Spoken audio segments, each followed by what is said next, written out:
You're listening to the Mark Bradford Alchemy for Life podcast. All of it. Everything. And I mean everything. Well, hey there. Welcome back. I want to have a little chat with you from the perspective of someone that creates stuff from nothing that doesn't exist. You know, writing fiction and things like that, right? In writing fiction, you are essentially creating something out of nothing. You're talking about something that doesn't exist and probably won't ever exist, right? I mean, you're making stuff up. Let's be realistic, right? I mean, anyone who creates media and things like that, or anyone who creates any form of fiction does that, right? And if you don't do that, you may think it's a small segment of the population, and you may think about what I'm just about to say only affects those people, but it affects you, regardless of your situation in life. It universally affects everyone, what I'm about to say. So, if you're someone who creates fiction, you sort of create it in your mind and so forth, and you're just creating fantasy, right? I mean, essentially you're creating fantasy and fantasizing, you could say, about a thing, right? I mean, I certainly did that in writing my latest 2 books, 3. I created and ran scenarios through my head. I created and ran conversations through my head. I created and ran stuff in my head and planned and stuff. Oh, this is how this is going to go. Aha. I love doing that. You may want to re-listen again to what I just said, right? Because so do you. I mean, even if your job tomorrow, not to take anything from bricklayers, even if your job tomorrow is to get up, go to your job site, and put a bunch of bricks down to make a certain amount of a wall, which is on your task list tomorrow,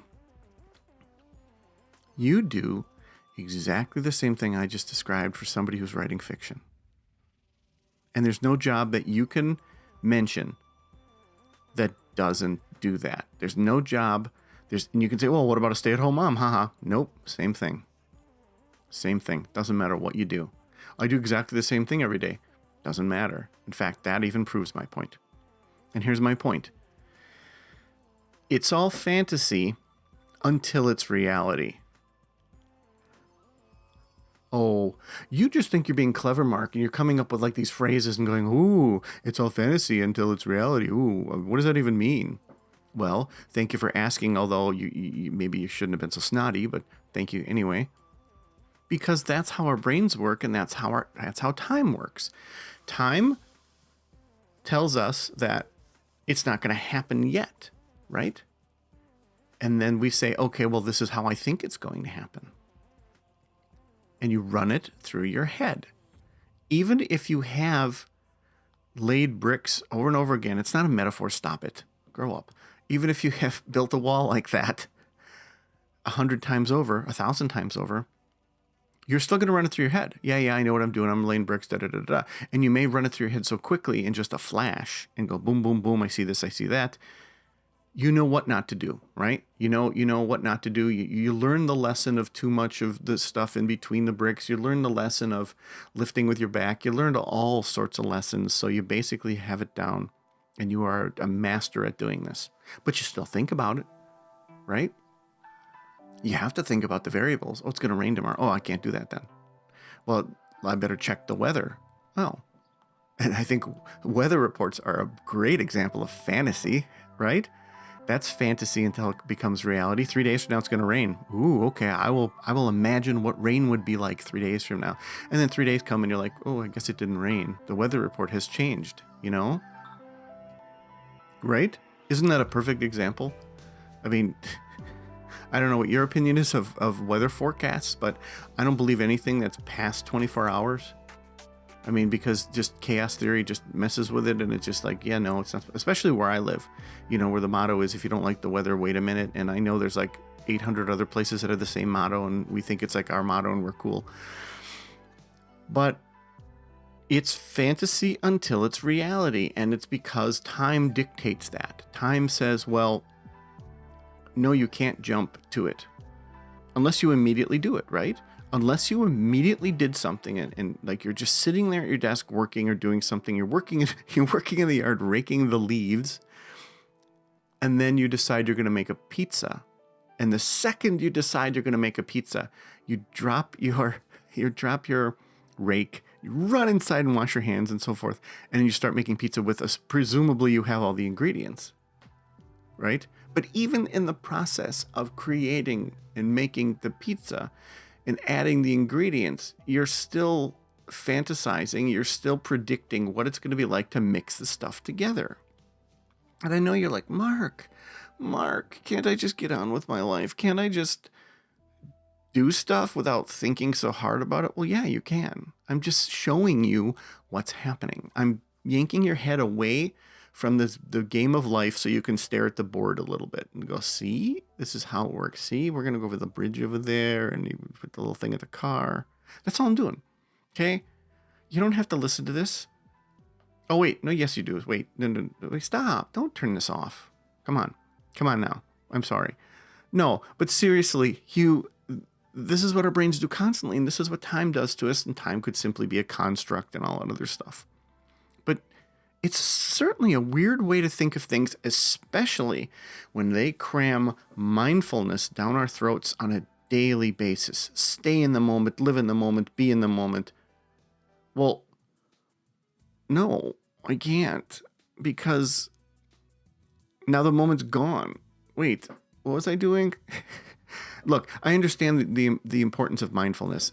It means don't fantasize about something you're not going to do. Don't fantasize. Don't think about something far away that you already thought about. Like if you already fantasized about it and you're like, Mark, stop using the word fantasize. It has certain connotations.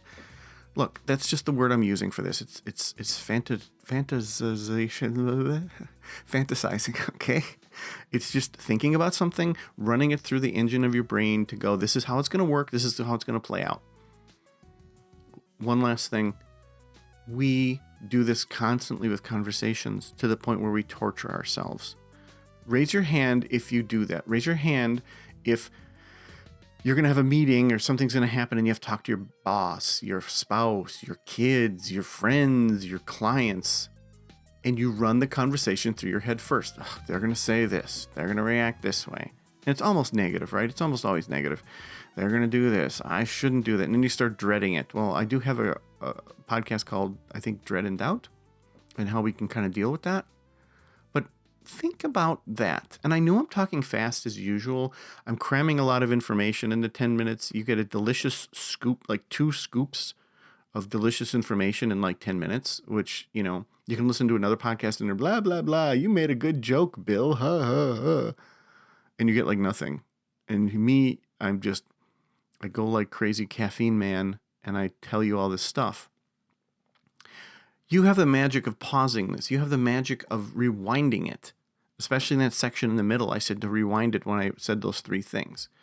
You also have the ability that even if you don't subscribe to my emails, which is fine, but you do subscribe to the podcast, you will see the entire article listed on your podcast software, which is pretty cool. Now, you may not see all the pretty stuff I put in there if there's pictures and bold and italics and stuff, but you will see the article with it. So while you're listening to this, you can kind of skip ahead. You can kind of look at that stuff. So what is the purpose of all this? What do I do now, Mark? Well, as always with everything, first step, be aware of it, which I just spent 9 minutes making you aware of it. Second step, as always, use it to your advantage. How do you use the fact that you know you're going to fantasize about something to your advantage? Well, there's a few things. First of all, we actually know, based on recent studies, that if you go through the movements in your head just mentally of performing a physical task that you performed, like let's say tomorrow you're going to play tennis, let's say tomorrow you're going to run, you work out, ride your bike, something like that. If you go through and walk through it in your mind, you will perform better in the task. So if you fantasize about riding your bike tomorrow and you commit some good energy to it, right? You don't take a second and go, yeah, I'm going to ride my bike. I'm going to ride my bike tomorrow and the breeze, and I'm going to push really hard on that hill, and I'm going to do this. You will actually do better when fantasy catches up with reality. when fantasy becomes reality. Your reality will be more like your fantasy than it would have been. Isn't that worth something? I mean, isn't knowing that worth something? And if that applies to that, it can apply to conversations. It can apply to other tasks. It can apply to tasks that are mundane and boring and conveyor belt like. It can apply to tasks that are creative. If you don't do the sort of nonsense that I do, you don't know how terrifying it is to look at a blank page. You don't know how terrifying it is to look at your coding software and go, oh, there's nothing on that. I have to somehow make a system that does this, and responds this way, and that's going to be 400 pages and blah, blah. Right?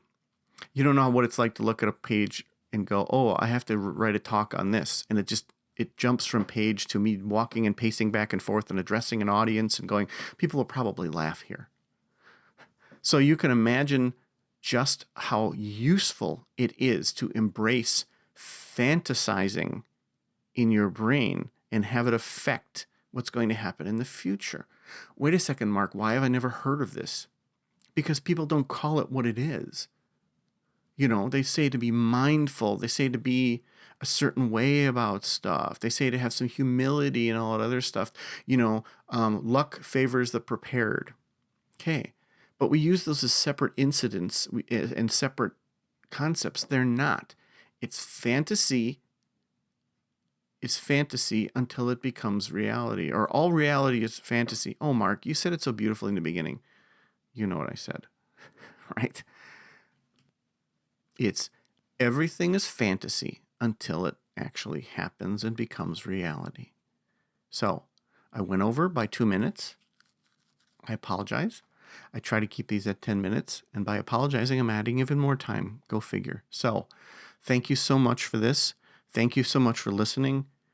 Your feedback is super valuable to me. I love it. Thank you.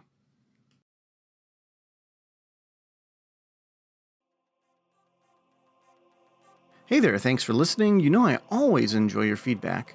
The prequel to The Sword and the Sunflower duet, called Upside Down, is now available.